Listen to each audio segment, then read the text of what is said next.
Subscribe करें reality public TV channel को और दबाएं बेल आइकन ताकि तमाम वीडियोस आप तक पहुंच सकें। शेर के बारे में कहा जाता है कि अगर कोई भी शिकार इसके चंगुल में फंस जाए तो उससे जान छुड़वाना मुश्किल हो जाती है। यानी जो जानवर भी इसके हत्थे चढ़ जाए इसे अपनी जान गंवाना पड़ती है। ये अपनी जान की परवाह किए बगैर किसी भी जानवर पर हमला कर देता है, इसीलिए इसे जंगल का बादशाह भी कहा जाता है। ये ग्रुप्स की शक्ल में रहते हैं और इकट्ठे शिकार करना पसंद करते हैं। आप ये बात जानकर हैरान होंगे कि शेर सारा दिन सोया रहता है और सिर्फ रात के वक्त शिकार करता है, लेकिन दिन के औकात में भी इसे शिकार करते हुए बखूबी देखा जा सकता है। ये तकरीबन 24 घंटे में से 20 घंटे सोया रहता है और सिर्फ 4 घंटे के लिए शिकार करता है। जंगल का कोई भी जानवर हो या कैसा भी जानवर हो, लेकिन वो शेर के आगे पानी भरता है। लेकिन पूरे जंगल में शेर ऐसा वाहिद जानवर होता है जिसकी सबसे ज्यादा दहशत होती है। एक शेर के पास कई शेरनियां मौजूद होती हैं जिनसे ये बच्चे पैदा करते हैं। शेर के बारे में एक और बात की जाती है कि शिकार करने का ज्यादा माहिर नहीं होता, इससे ज्यादा अच्छा शिकार शेरनियां कर लेती हैं। यानी इसके ग्रुप में मौजूद मादा ज्यादा अच्छा शिकार करने की माहिर होती हैं। शेर सिर्फ अपने खानदान की हिफाजत करने पर मामूर होते हैं।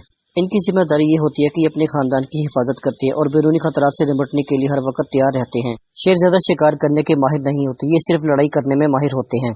यानी हर शेर का अपना अपना इलाका होता है और ये धाक जमाने के लिए एक दूसरे पर हमला करते हैं और एक दूसरे के साथ लड़ाई शुरू कर देते हैं। शेर अपनी लड़ाई के दौरान सिर्फ यही बावर करवाती है कि ये इलाका मेरा है और मैं इस इलाके का सरदार हूँ। आप ये बात जानकर हैरान होंगे कि शेर अपने इलाके में रहकर अपने बच्चों की हिफाजत करता है, जबकि शेरनियां जाकर शिकार करके लाती हैं और इस शिकार का सबसे बेहतरीन गोश्त शेर को पेश किया जाता है। कभी कभार शेर अपनी मादा शेरनियों के साथ भी शिकार करते हैं और जब शिकार कर लेते हैं तो इसके बाद ये आपस में लड़ना शुरू कर देते हैं। शिकार के बाद अपनी भूख को मिटाने के लिए अक्सर बहुत बेरहम हो जाया करते हैं और अपने ही खानदान पर हमला कर देते हैं। शायद आप इससे बहुत कम लोग ये बात जानते होंगे कि जब शेर को भूख बहुत ज्यादा लगती है तो ये अपनी भूख मिटाने के लिए अपने ही बच्चों को खा जाता है। शेरनियां शिकार करने की ज्यादा माहिर होती हैं, इसलिए खुराक के हसूल के लिए दूसरे इलाकों में भी चली जाती हैं। इनमें से अक्सर अपने शिकार के पीछे तब तक लगे रहते हैं जब तक ये इन्हें पकड़कर खा नहीं जाते और अपनी भूख नहीं मिटा लेते। शेर के बारे में कहा जाता है कि जब ये चलता है तो अपनी एड़ियां जमीन पर नहीं मारता और अपने पंजों की मदद से चलता और भागकर शिकार कर लेता है। कभी कभार शेर अपनी प्यास को बुझाने के लिए दरख्त, पत्तों और टहनियों को भी चूस लेता है।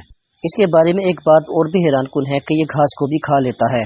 जी हाँ, आपने बिल्कुल सही सुना, बहुत से शेरों को घास खाते भी देखा जा चुका है। जब ये अपने खानदान में मौजूद नर शेरनियों से बात करते हैं तो अपने जिस्म के मुख्तलिफ हिस्सों को अजीब तरीके से हिलाते हैं। यानी ये अपने हाथ, नाक और कान को हिलाकर इन्हें पैगाम देते हैं, जिनके बाद इनकी बात समझी जाती है। अगर जंगल में मौजूद जवान शेर जोर से दौड़े तो इसकी आवाज तकरीबन 8 से 10 किलोमीटर दूर से भी सुनी जा सकती है। जैसा कि वीडियो के पहले हिस्से में बताया गया, शेर शिकार करने का ज्यादा माहिर नहीं होता, लेकिन किसी भी जानवर को चपटने के लिए हर वक्त तैयार रहता है। हाँ, वो जानवर किसी भी किस्म का हो, कैसा भी हो, लेकिन शेर के पंजों से बचना बहुत मुश्किल होता है। इसके साथ जितने भी मादा शेरनियां होती हैं तमाम की तमाम इसके साथ रहती हैं और बच्चों को भी हर वक्त अपने इलाके में साथ साथ लेकर चलते रहते हैं। अगर कोई भी शेर किसी भी दूसरे इलाके में चला जाए तो वहाँ का शेर इसके ऊपर हमला कर देता है, क्योंकि वो अपने इलाके में किसी भी घुसपैठिए को बर्दाश्त नहीं करता। बहरहाल शेर को बहुत बहादुर माना जाता है क्योंकि अपनी जान की परवाह किए बगैर किसी के ऊपर भी हमला कर देता है और इसी की बुनियाद पर इस जंगल का बादशाह भी कहा जाता है। दोस्तों, उम्मीद करता हूँ मेरी आज की वीडियो आपको पसंद आई होगी। पसंद आने की सूरत में इस वीडियो को लाइक करें, उस चैनल को सब्सक्राइब कर दें और बेल आइकन पर लाजमी क्लिक करें ताकि आने वाली नई वीडियोस का नोटिफिकेशन आपको बर वक्त मिल सके। इस वीडियो के बारे में अपनी कीमती राय से जरूर आगाह कीजिएगा। नए आने वाले दोस्तों से गुजारिश है कि चैनल को सब्सक्राइब जरूर कीजिएगा। आप इस वीडियो और इस चैनल के बारे में कमेंट कर सकते हैं। आप हमें कमेंट करके बता सकते हैं कि हम इस चैनल को और ज्यादा बेहतर कैसे बना सकते हैं। मुझे आपकी राय का इंतजार रहेगा। इस वीडियो को लाइक और शेयर जरूर कीजिएगा। मैं मिलूंगा आपको नेक्स्ट वीडियो में, तब तक अपना और अपने गिरदनवाह के लोगों का बहुत ज्यादा ख्याल रखिएगा। देखते रहिए रियलिटी पब्लिक टीवी। अल्लाह हाफिज।